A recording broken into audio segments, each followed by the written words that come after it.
Abren sus Biblias, mis hermanos, en el capítulo 1 del Evangelio, de la carta de Pablo a los romanos. Nosotros vamos a estudiar este libro, la carta a los romanos, en una serie de predicación, y el propósito de esta predicación es para motivarte a leer la carta a los romanos, motivarte a buscar, a meditar en esta carta para conocer cuál es el propósito de Dios con esta carta. ¿Qué es lo que Dios quiere que tú entiendas a partir de esta carta? Vamos a leer, hermanos, para empezar, Romanos capítulo 1, el verso 1 hasta el 7. Amén, ¿ya lo tienen? Pablo, siervo de Jesucristo, llamado a ser apóstol, apartado para el evangelio de Dios, que él había prometido antes por sus profetas en las santas escrituras, acerca de su Hijo, nuestro Señor Jesucristo, que era del linaje de David según la carne, que fue declarado Hijo de Dios con poder según el Espíritu de santidad, por la resurrección de entre los muertos, y por quien recibimos la gracia y el apostolado para la obediencia a la fe en todas las naciones por amor de su nombre, entre las cuales estáis también vosotros, llamados a ser de Jesucristo. A todos los que estáis en Roma, amados de Dios, llamados a ser santos, gracia y paz a vosotros de Dios, nuestro Padre, y del Señor Jesucristo. Aquí tenemos la introducción de la carta de Pablo a los romanos. Esta carta fue escrita entre los años 56 y 57 después de Cristo. Sabemos que los años empezaron a contar antes de Cristo y después de Cristo. Del nacimiento de Cristo empezamos con el año primero y seguimos el año 2, el año 3. Esta carta se escribió alrededor de los años 56 después de Cristo. El propósito de esta carta es explicar que la salvación es ofrecida por Dios a través del Evangelio de Jesucristo. Esto lo hace desde una perspectiva legal, exponiendo la soberanía de Dios, su derecho como juez soberano, a todos los hombres como reos de la justicia de Dios, digno de la sentencia condenatoria, pero a la vez merecedor del indulto ofrecido por el Rey y juez soberano a través de su Evangelio.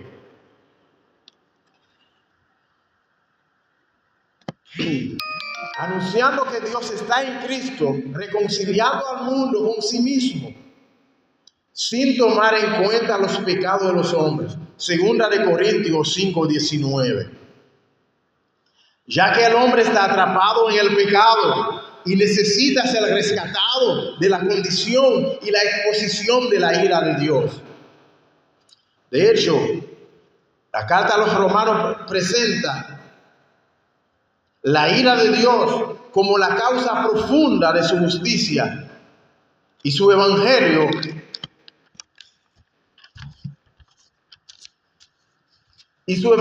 como la causa real de su amor. Juan 3:16, que nos dice: de tal manera amó Dios al mundo, envió a su Hijo unigénito, para que todo aquel que en él crea no se pierda, mas tenga vida eterna.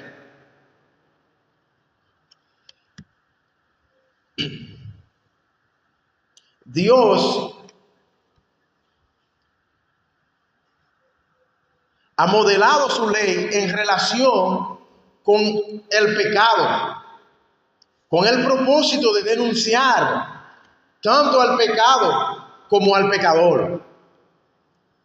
Dios ha modelado su ley. En primer lugar, vemos que Dios ha dado la ley para modelar su justicia en relación al pecado. Y el propósito es denunciar tanto al pecador como al pecado. Sin embargo, el hombre entendió haber encontrado en la ley todos los recursos para satisfacer la justicia de Dios. Es el concepto que tenían los hombres, los judíos. Entendían que a través de la ley ya tenían todas las disposiciones, cómo servir a Dios y alcanzar la piedad perfecta y ajustada a la voluntad de Dios. Ellos creían que tenían toda la piedad ajustada a la voluntad de Dios. La ley incluía rituales y mandamientos, cuyo punto principal era la circuncisión, que de forma automática otorgaba el derecho a la justicia de Dios y a la herencia celestial. Es lo que creían los judíos. Ellos creían que a través de la ley, por medio de la circuncisión, ellos tenían el derecho a la justicia de Dios. Ya eran hijos de Dios, tenían parte de la herencia celestial. En este contexto escribió Pablo la carta a los romanos. Ese es el contexto que había. Que unos hombres que creían que ya no necesitaban más nada.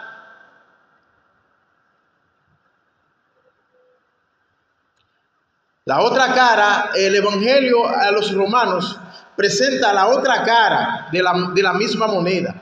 No es una otra promesa. Los protagonistas son los mismos, pero debe de ser comprendida y aplicada de otra manera. Esta es la carta a los romanos, el evangelio de Dios. Observamos, mis hermanos, ellos entendían. Los hombres entendían que ya tenían el derecho, al tener la ley, al haber recibido la ley de Dios, ellos tenían todo lo necesario para servir a Dios. Sin embargo, vemos que el apóstol Pedro nos dice otra cosa. Las cosas que pertenecen a la vida y a la piedad nos han sido dadas mediante el conocimiento de aquel que nos llamó. ¿El conocimiento de quién? El conocimiento de Cristo. Es lo que el apóstol Pablo nos está plantando en esta carta a los romanos, que no hay una nueva versión de gracia. Es la misma gracia, son las mismas promesas, pero que debe de verse no a la luz de la ley, sino a la luz de la salvación, a la luz de Cristo, a la luz del evangelio. Amén. Dicho eso, hermanos, vamos a considerar los versos que tenemos del verso 1 hasta el 7. El apóstol empieza diciendo: Pablo, siervo de Jesucristo, llamado a ser apóstol, apartado para el evangelio de Dios. Aquí Pablo nos está presentando la legitimidad del apóstol, su legitimidad. No es algo que él se levantó, no es algo que él presumió creer, hacer por su propia cuenta. Es algo que Dios, Él es siervo de alguien, Él es siervo de Jesucristo, llamado a ser apóstol. Él fue llamado a ser apóstol y fue apartado para el evangelio. Nosotros podemos encontrar, vamos a ver en Hechos, capítulo 9, verso 6, capítulo 9, del 6 al 15. Hechos, capítulo 9. Buscamos, mis hermanos, estamos estudiando la carta a los romanos para que entendamos el propósito de esta carta. Capítulo 9, del 6. Él, temblando y temeroso, dijo: Señor, ¿qué quieres que yo haga? Y el Señor le dijo: levántate y entra en la ciudad y se te dirá lo que debes hacer. Y los hombres que iban con Saulo se pararon atónitos, oyendo a la verdad la voz, mas sin ver a nadie. Entonces Saulo se levantó de tierra y abriendo los ojos no veía a nadie. Así que levantándole, llevándole por la mano, le metieron en Damasco, donde estuvo 3 días sin ver y no comió ni bebió. Había entonces en Damasco un discípulo llamado Ananías, a quien el Señor dijo en visión: Ananías. Y él respondió: heme aquí, Señor. Y el Señor le dijo: levántate y ve a la calle que se llama Derecha, y busca en casa de Judas a uno llamado Saulo de Tarso, porque he aquí él ora. Y ha visto en visión a un varón llamado Ananías, que entra y le pone las manos encima para que recobre la vista. Entonces Ananías respondió: Señor, he oído de mucho acerca de este hombre. ¿Cuántos males ha hecho a tus santos en Jerusalén? Y aún aquí tiene autoridad de los principales sacerdotes para prender a todos los que invocan tu nombre. El Señor le dijo: ve, porque instrumento escogido me es para llevar mi nombre en presencia de los gentiles y de reyes y de los hijos de Israel. Porque yo le mostraré cuánto le es necesario padecer por mi nombre. Aquí nosotros vemos la legitimidad del apostolado del apóstol Pablo. No fue su invención, fue que Dios le llamó a él y le comisionó. Y sabemos quién era Pablo antes. Este que está escribiendo este evangelio, al comienzo era enemigo de Dios, enemigo de la palabra de Dios, enemigo de los siervos de Dios. Sin embargo, Dios le ha llamado y le ha comisionado. Y por eso estamos viendo cómo él legitima su carta, presenta lo que él está haciendo para decir que eso no es mío. Este evangelio no es mío. Yo fui llamado, yo andaba por otro camino, yo andaba haciendo otra cosa, yo andaba persiguiendo. Y la persecución no fue él solamente que lo dijo. Vimos que Ananías también testificó que Pablo tenía autoridad no solamente en Jerusalén, sino en el lugar en Damasco. Damasco era una ciudad en ese tiempo de Siria. Y todavía esta ciudad existe, que es la capital del país llamado Siria. Y allí Pablo tenía autoridad de los sumos sacerdotes para llevar a cárcel y matar a quien quiera en contra del evangelio. Sin embargo, Dios le ha llamado y le ha comisionado. Vamos al verso 2. Tomando en cuenta que nuestro tema es la carta a los romanos, el evangelio de Dios. Mientras que estamos estudiando esta carta, debemos de tener en mente esta idea: el evangelio de Dios. Tú estás involucrado en el evangelio de Dios. Amén. Nosotros somos una iglesia producto del evangelio de Dios. Por lo que nuestro compromiso es con Dios, en su evangelio. Amén. El verso 2 nos dice que él había prometido. Toma en cuenta el evangelio de Dios. Él fue legitimado para servir al evangelio de Dios. ¿Pero qué evangelio? Este evangelio que Dios había prometido por sus profetas en las Santas Escrituras. No es algo nuevo, es la continuación de las promesas de Dios, como dijimos en la introducción. Es la carta de una misma moneda, es la cara de una misma moneda, en que nosotros podemos ver desde una perspectiva evangelística, ¿no? Desde una nueva perspectiva, decirlo así.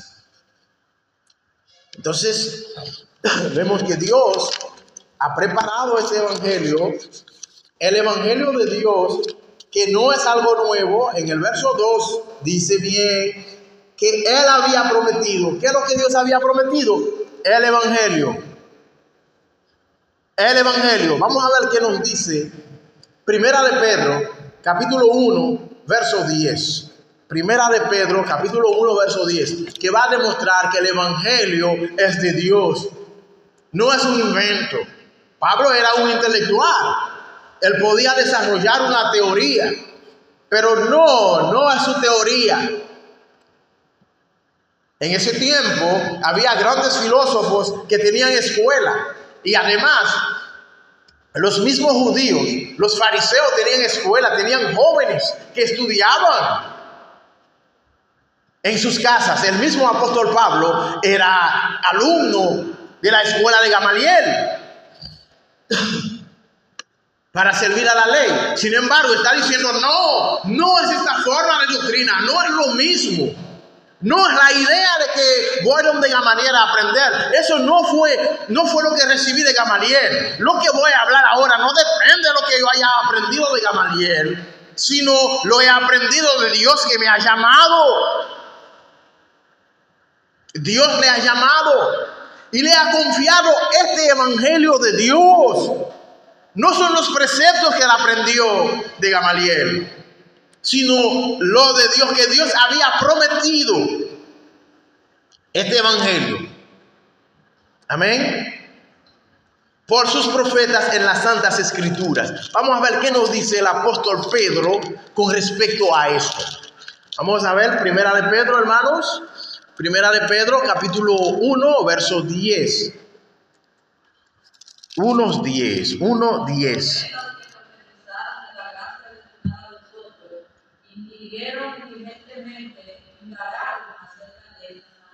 Amén. Escudriñando, dale al 11. Escudriñando qué persona y qué tiempo indicaba el Espíritu de Cristo estaba en ellos, el cual anunciaba de antemano los sufrimientos de Cristo, las glorias que vendrían tras ellos. Amén. Los profetas que profetizaron de la gracia destinada. La cosa de Dios tiene un propósito, tiene un destino. Dios no hace la cosa al azar. Dios todo lo hace con un propósito. Tú también estás aquí, debes de tener un propósito. Pablo tenía un propósito, que es siervo. Él entendía el propósito por el cual Dios le ha llamado, era ser siervo de Jesucristo, pero no siervo de Jesucristo a su manera. Siervo de Jesucristo por medio del evangelio. Amén. Vemos que los profetas profetizaron de la gracia destinada a vosotros. Inquirieron. Los profetas recibieron esta gracia. No se quedaron quietos.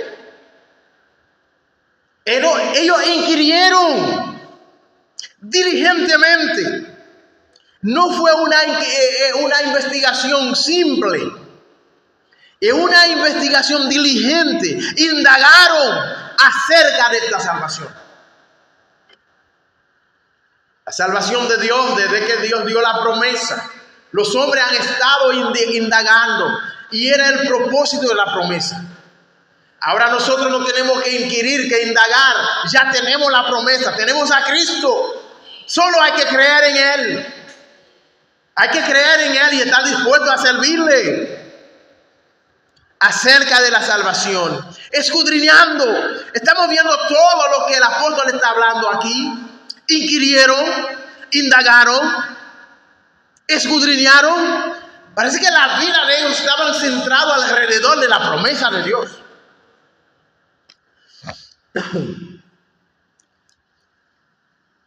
¿Y qué tiempo indicaba el Espíritu de Cristo? ¿Estamos viendo? El evangelio no es algo que empezó ahora.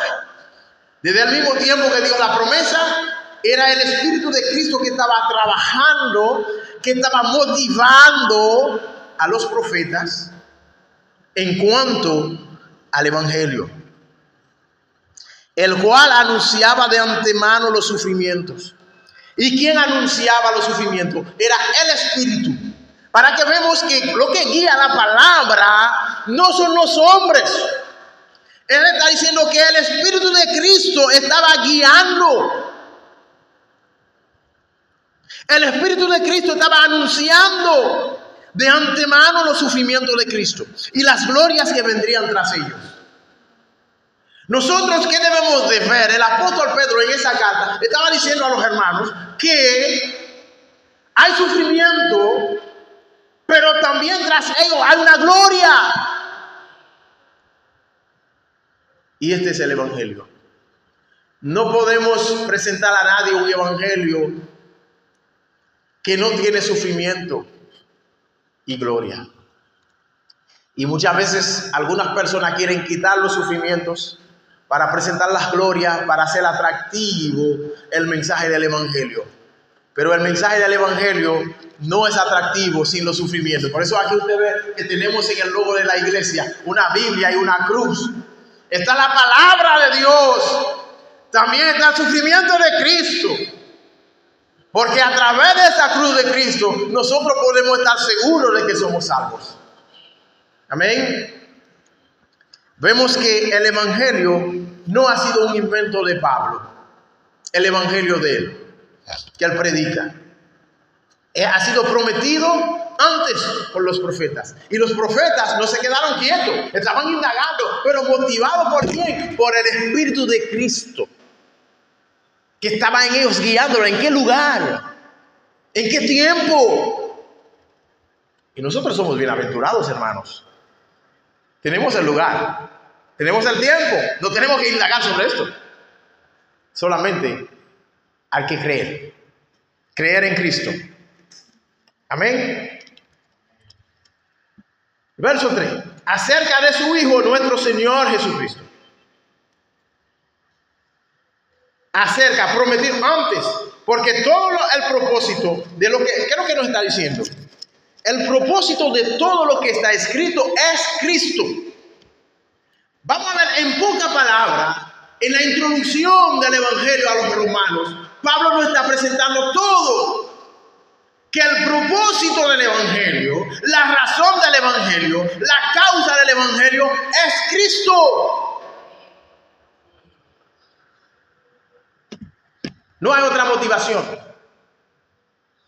No hay otra motivación. No debería haber otra motivación. Y no habrá otra motivación que no sea Cristo.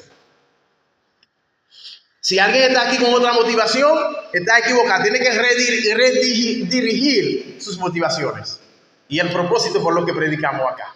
Amén. Dice bien que era del linaje de David según la carne. Eso lo podemos encontrar si vamos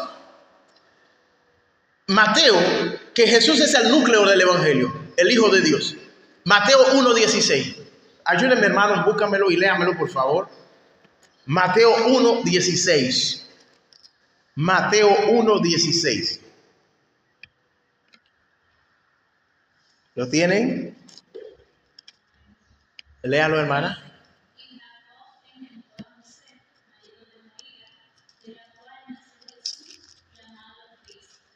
Amén. ¿Vemos?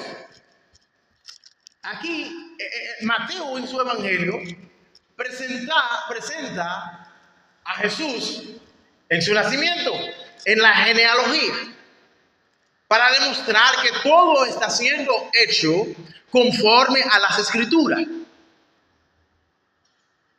Nada de lo que habla de Cristo está fuera de las Escrituras. Todo está en el orden de las Escrituras.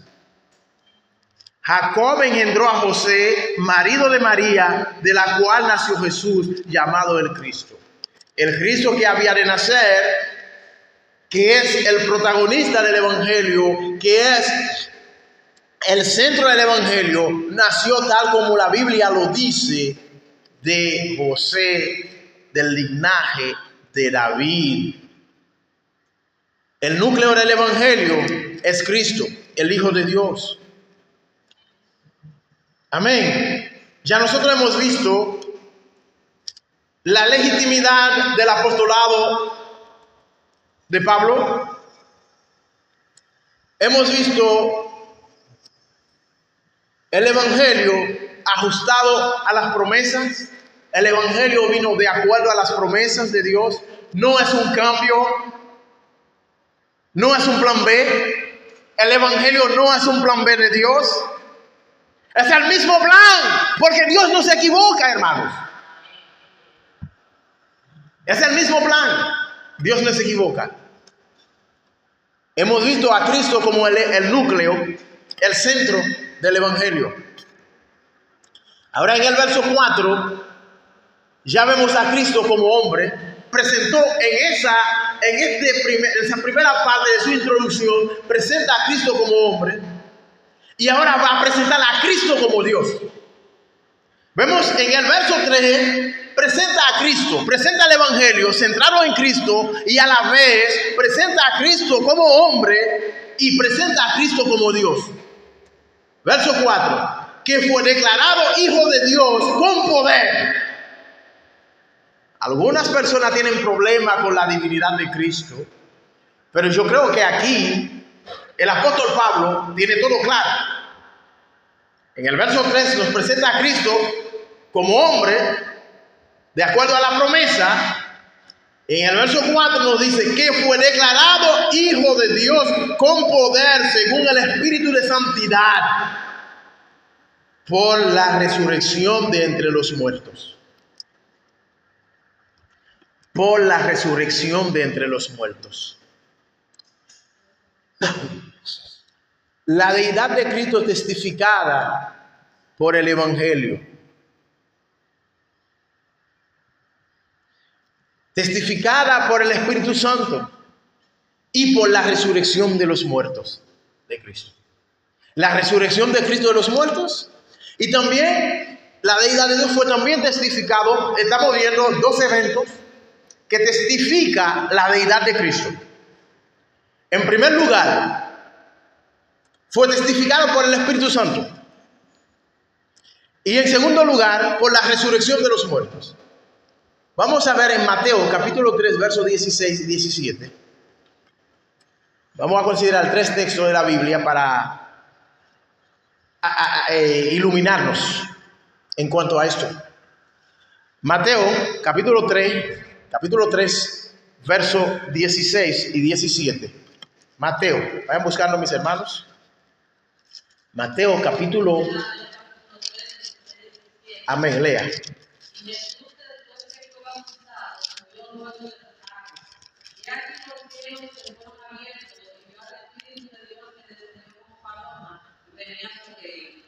Y hubo una voz de los cielos que decía: este es mi hijo amado, en quien tengo complacencia.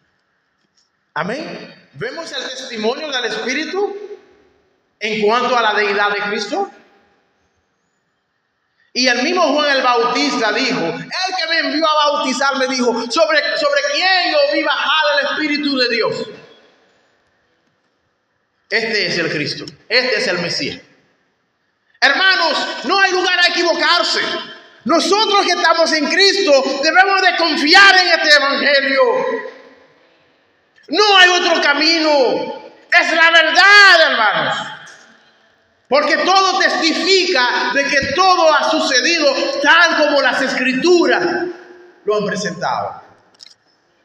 Vemos, una vez más le damos un vistazo. Y después que fue bautizado, subió luego del agua. Y aquí los cielos le fueron abiertos. ¿A cuál de los hombres el cielo ha sido abierto a favor de él?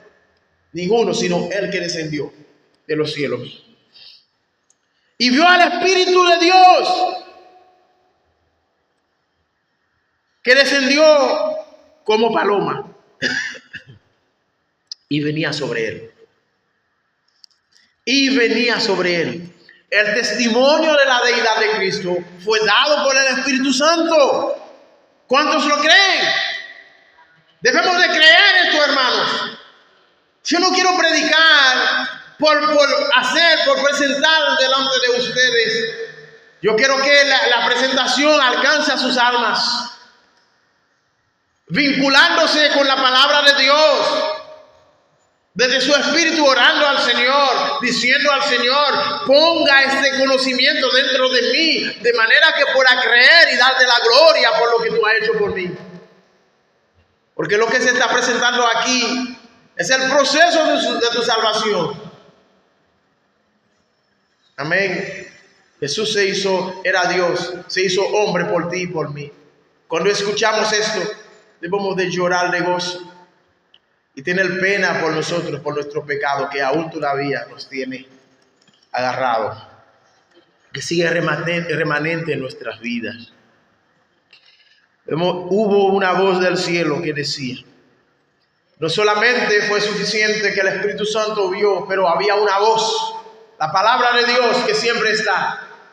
La palabra de Dios siempre está. Siempre está la palabra de Dios. Siempre. Siempre está la palabra de Dios, hermanos. Siempre. Este es mi Hijo amado, en quien tengo complacencia. No solamente estaba el Espíritu Santo en este momento.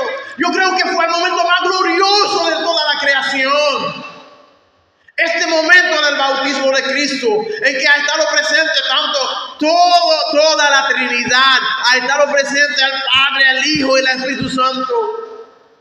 El Hijo tomando forma de hombre, aceptando los pecados nuestros. Porque el bautismo era para reconocer el pecado.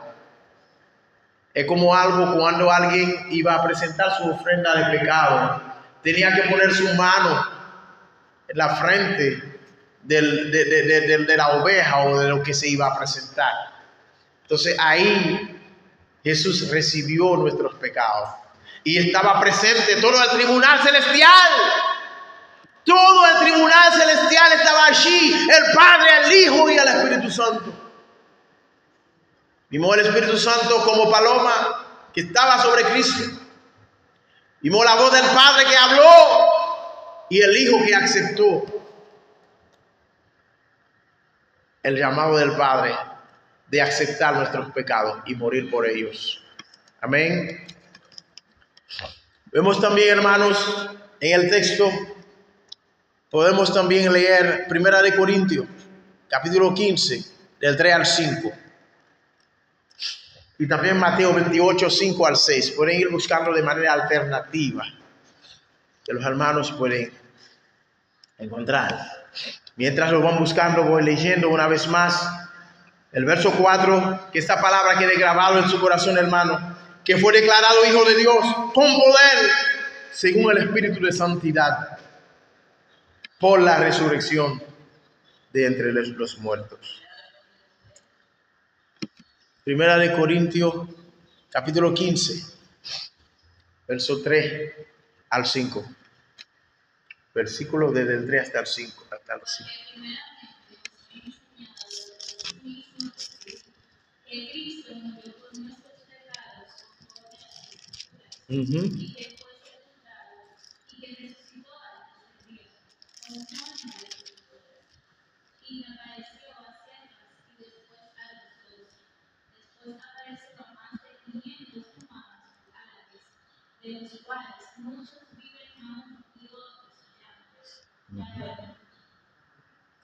El apóstol Pablo va más allá y dice, bueno, si Él no resucitó, creemos en vano. Si Cristo nos resucitó, estamos creyendo en vano estamos aquí reunidos. El poder de la resurrección, la importancia de la resurrección en nuestro evangelio. Lo que da vigor a nuestra predicación es la resurrección de Cristo, hermano. Cristo no se quedó en la tumba. El Hijo de Dios resucitó por la resurrección, tanto el testimonio del Espíritu Santo como en la resurrección, de entre los muertos. Vamos a considerar Mateo 28, del 5 al 6. Mateo 28. Buscarlo, hermanos. Es necesario de que conozcamos la palabra de Dios. Exponemos la palabra de Dios tal cual es, porque la Biblia es su propia intérprete. Amén. Mateo 28. No temáis vosotras, porque yo sé que buscáis a Jesús, el que fue crucificado. No está aquí, pues ha resucitado. Como dijo, venid de este lugar donde Dios puede proteger. Tenemos el testimonio aún de los ángeles. Aún de los ángeles de la resurrección de Cristo. Este es nuestro evangelio. Este es nuestro evangelio, hermano. No estamos adorando a un Dios muerto. Estamos adorando al Dios vivo que envió a su Hijo a morir por nosotros. Vamos a seguir con nuestra exposición de la carta a los romanos. Vamos por el verso 5. El verso 5. Estamos viendo ahora los beneficios que recibimos de Cristo. Vemos aquí el protagonismo no es Pablo, es el evangelio. Y el evangelio centrado en Cristo. Nosotros no le vamos a dar una definición del evangelio por ahora, porque más adelante lo vamos a tener. Pero vamos a centrarnos en la introducción del apóstol Pablo. Todo el tesoro teológico que hay en esta definición. Y todos los recursos de gracia, todos los recursos de poder que Dios ha puesto allí dentro de esos 7 versos. ¿Y por quién recibimos la gracia y el apostolado? Para la obediencia a la fe en todas las naciones. Vamos a ver qué nos dice Marcos capítulo 16, verso 15. Yo creo que esto de Marcos abarca no solamente, también conlleva esa idea, llena tanto los versos 5, 6, 7, por lo que podemos leer tanto el verso 5 hasta el 7, para así observar bien todo lo que hay ahí, el tesoro que Dios nos ha dado en la introducción de esta carta, todo lo que nosotros debemos de entender. ¿Y por quién recibimos la gracia y el apostolado? Para la obediencia a la fe en todas las naciones, por amor de su nombre, entre las cuales estáis también vosotros llamados a ser de Jesucristo. A todos los que estáis en Roma, amados de Dios, llamados a ser santos, gracia y paz a vosotros de Dios nuestro Padre y del Señor Jesucristo. Aquí vemos quién es el dueño de la carta. ¿Quién está escribiendo la carta? El apóstol Pablo, pero la carta es de Dios. Ay, perdón, hermano, perdón. Pero, oh, gloria.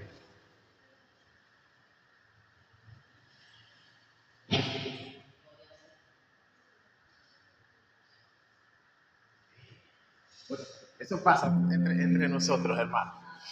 Es lo que es. Pablo escribió, pero la autoría de la carta, Pablo se descargó de toda la responsabilidad aquí, en el verso 7, pero lo vamos a llegar más adelante. ¿Y por quién recibimos la gracia? ¿Qué es lo que recibimos? ¿Y de quién lo recibimos? Por medio de Cristo. Amén. Y el apostolado, en primer lugar, vemos donde él menciona la importancia de la gracia del apostolado, la importancia del ministerio.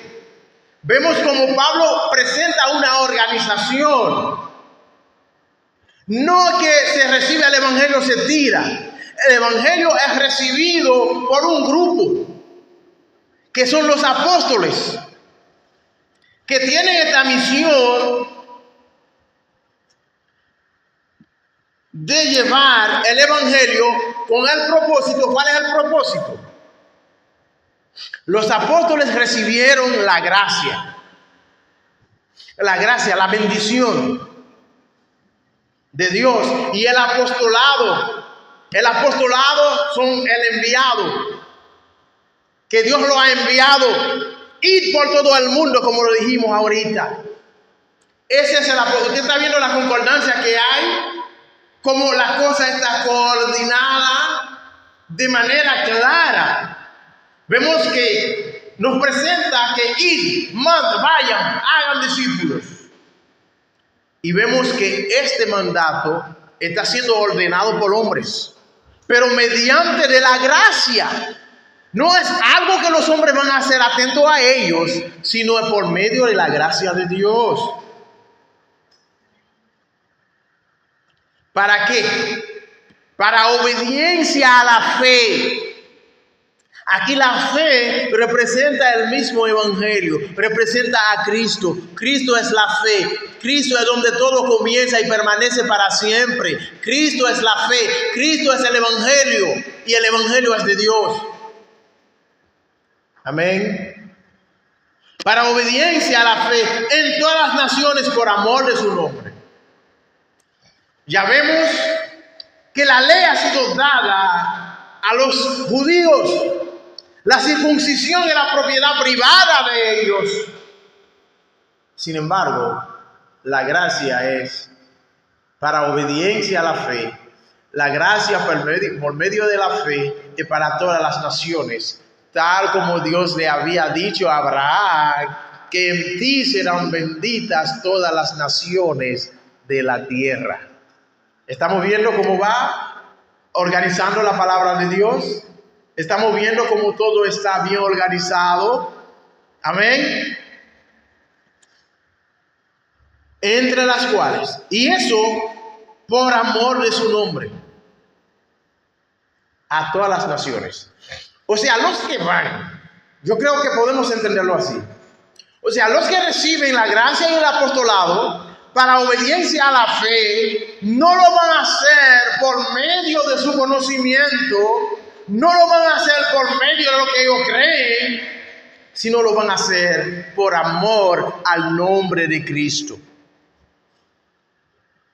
Si alguien quiere llevar el evangelio, si alguien quiere predicar el evangelio, el primer paso que tiene que dar es pedir a Dios que ponga el amor de Jesucristo en su corazón. Que empezamos a amar a Cristo, porque en Él está todo. El que ama a Cristo, ama a todo. Gracias. El que ama a Cristo, ama a todo.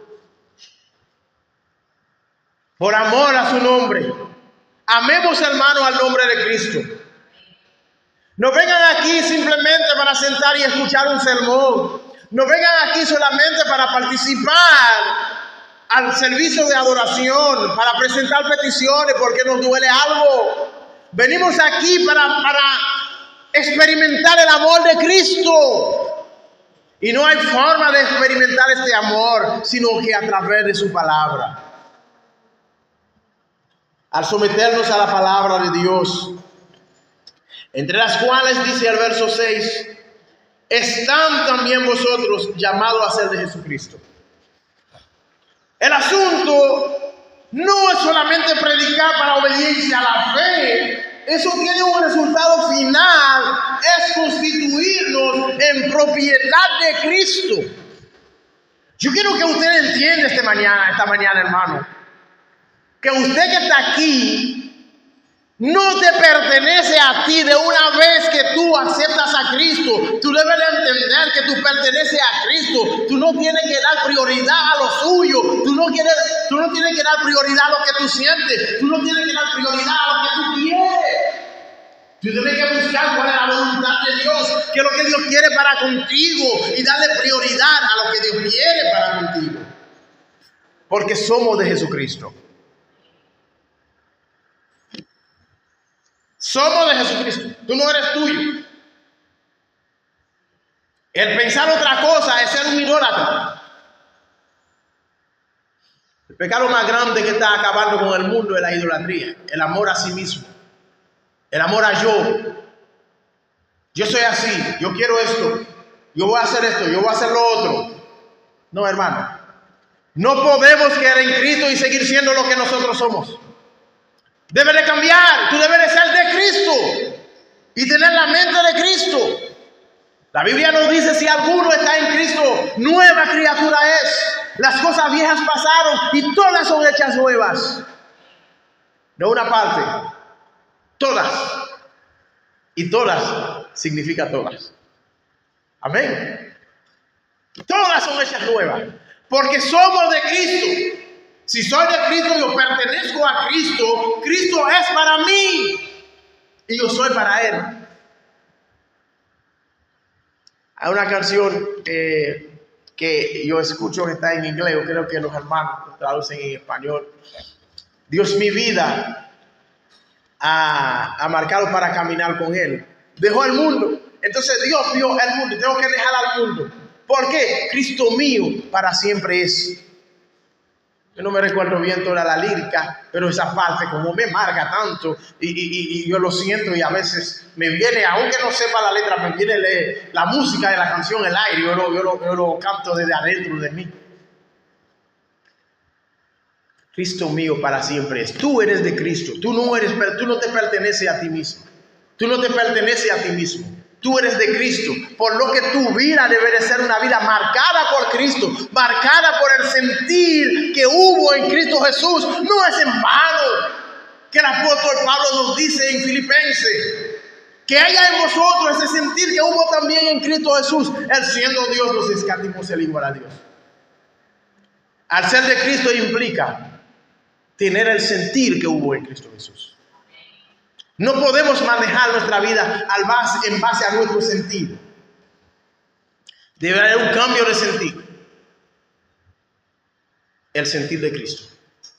No se escatimó, no se creyó ser igual a Dios, Él siendo Dios. Vimos que cuando en el monte de la transfiguración vimos otra cosa donde el Espíritu Santo testificó de Cristo. El mismo Padre dice, no, este es mi Hijo amado. A Él oír. Solamente a Él. Escuchen lo que Él va a decir. En el bautismo estaba Cristo. Estaba Cristo en Dios, con Dios en la Trinidad. En el monte de la transfiguración estaba Cristo en medio de los profetas. La función de hombre, la función sacerdotal de Cristo.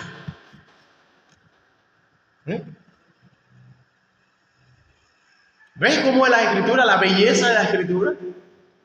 ¿Pueden ver? ¿Ven la belleza de las Escrituras? Lo que Cristo es.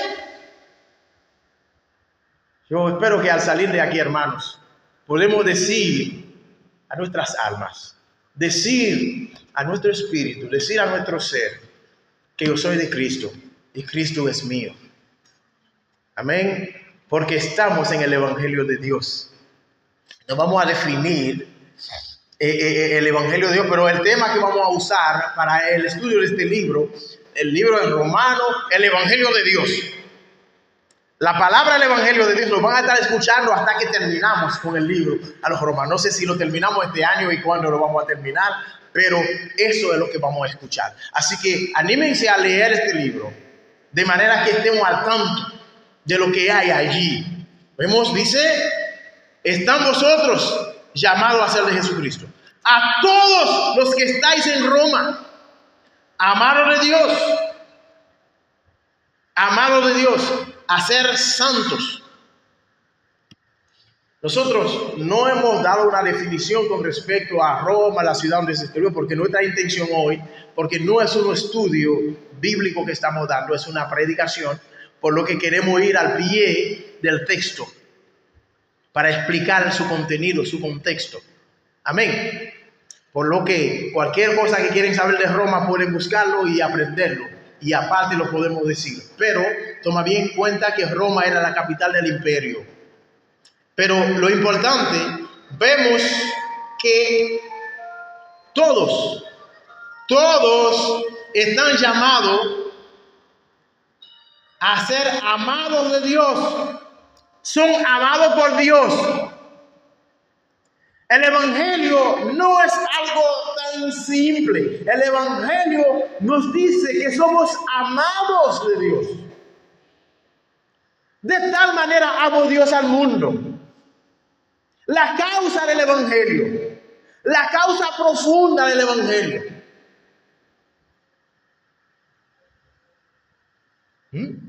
La causa ocasional del Evangelio está mucho más atrás.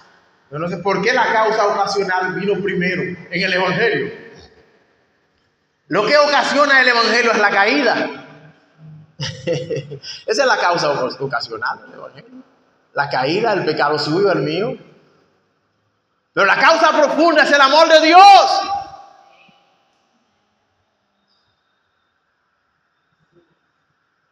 Y la causa real es el sacrificio de Cristo. ¿Ven? ¿Ven cómo Dios organiza las cosas? Por cuanto todos pecaron, destituido de la gloria de Dios. La paga del pecado es muerte. La dádiva de Dios, vida eterna. Mira la balanza, yo no sé cómo, ¿qué dice? Balance. La balanza. ¿Ven? Paga el pecado dádiva de Dios. Nosotros cantamos aquí, mis faltas son muchas, su gracia es mayor. Vemos. Pecado, gracia. Pecado, el pecado está, la dádiva de Dios. Es lo que presenta el Evangelio, es lo que presenta la carta a los romanos. Presenta el pecado en toda su extensión, su alcance, y presenta a Cristo con toda su gracia. Son amados de Dios, pero llamados a ser santos. Hay algo que debemos de entender. Cuando nosotros decimos ser miembro de una iglesia, la membresía de la iglesia no se limita en que usted está en la lista. Se limita en ser santo, porque usted es un amado de Dios, debe de ser santo. Sin santidad no se puede agradar a Dios. La Biblia dice que es imposible. Imposible significa imposible, hermano. Lo que no se puede. Lo que no hay forma de hacer que se haga. Es imposible. Llamado a ser santo. Nosotros no somos llamados aquí a sentar aquí. Somos llamados a ser santos. Y la santidad está con nosotros. La santidad debe de ser nuestro componente. Debe de ser la esencia de nuestra vida. La santidad. La santidad nosotros no vamos a dar, porque la santidad es una doctrina bastante profunda. No va a dar tiempo de entrar en la doctrina de la santidad. Pero tenga la idea de que usted es llamado y apartado por Dios. Si Dios te aparta, tú tienes que mantenerte apartado. Eso es la santidad. El ejercicio de la santidad no es que tú te vas a santificar. No. Dios te ha santificado. Tú te vas a mantener en el lugar donde Dios te ha puesto. Y este lugar es Cristo. Y este es el Evangelio. Este lugar es Cristo.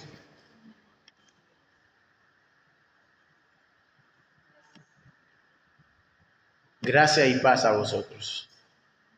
De Dios, nuestro Padre. Ahora está firmando.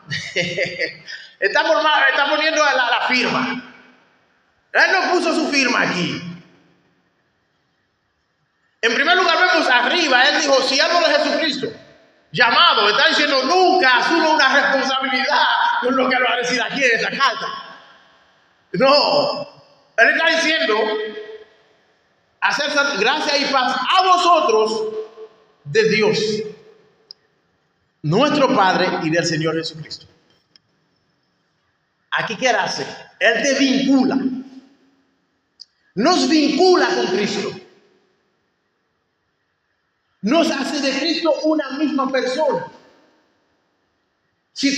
Cuando alguien tiene un mismo Padre, ¿qué es lo que son? Son hermanos.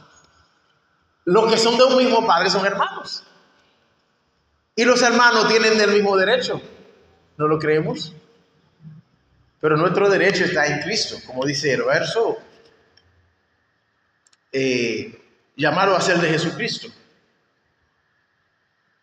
Pertenecemos a Jesucristo para ser de Jesucristo y ser como Cristo. Eso es el aspecto de nuestra santidad. La iglesia no puede vivir sin la santidad. La iglesia debe de mantenerse en la santidad, en el lugar donde Dios te ha puesto. Porque la Biblia nos dice que Dios nos ha sacado de las tinieblas a la... Debemos de mantenernos en luz, hermanos. Así que, hermanos, esperamos que esa parte hayamos entendido el propósito de Dios con la introducción de esa carta a los romanos. Esperamos que hayamos entendido el amor de Dios y la responsabilidad que tenemos al ser parte del Evangelio, al ser parte de Cristo y encargado de llevar este Evangelio, de llevar este mensaje fiel. Eso también nos ayuda a ver nuestra responsabilidad en proclamar el Evangelio. Al ver cómo Cristo es el centro del Evangelio, no podemos detenernos en hablar este Evangelio a los pecadores. Al ver que Dios se ha involucrado en todos los aspectos del Evangelio, no podemos mantenernos rezagados sin mantenernos en la santidad de Dios, sin esforzarnos en vivir de acuerdo a la voluntad de Dios, sabiendo que pertenecemos a Cristo. Sabiendo que tú no eres tuyo, tú no eres de ti. Tú no eres de ti, tú eres de Dios. Oremos, hermanos. Dios eterno que estás en los cielos, te damos las gracias, Señor, por tu palabra que ha sido expuesta en este lugar. Te pedimos, Señor, que alcance nuestra vida a través de ella. Que perfeccione nuestros corazones y limpia, Señor, las intenciones de nuestras almas. De manera que podemos ver la luz del Evangelio. De manera que podemos comprometer nuestra vida en vivir el Evangelio. Comprometer nuestra vida en promulgar el Evangelio. Comprometer nuestra vida a mantenernos en tu santidad. Porque, Señor, tú nos has llamado, tú eres santo y tú quieres que seamos santos. Padre, te ruego por esta iglesia. Te ruego por cada miembro de la iglesia que estamos en el proceso de revitalización. Te damos las gracias, Señor, porque tú nos has llamado aquí en este lugar. Ya es el segundo día en que predicamos aquí. Te pedimos, Señor, que sea de bendición, que ponga en nuestros corazones, que ponga en mi corazón ese sentir, así como tu Espíritu ha obrado en el apóstol Pablo para escribir esta carta. Sabemos que tu Espíritu está aquí en este lugar. Tu Espíritu está con tu Evangelio. Y los miembros de esta iglesia, los miembros de esta comunidad son amados por ti, Señor. Por lo que te pedimos, Señor, conforme a tu amor, me da provisión para alimentar a este tu pueblo. Gracias te damos, Señor, en el nombre de Jesús. Amén.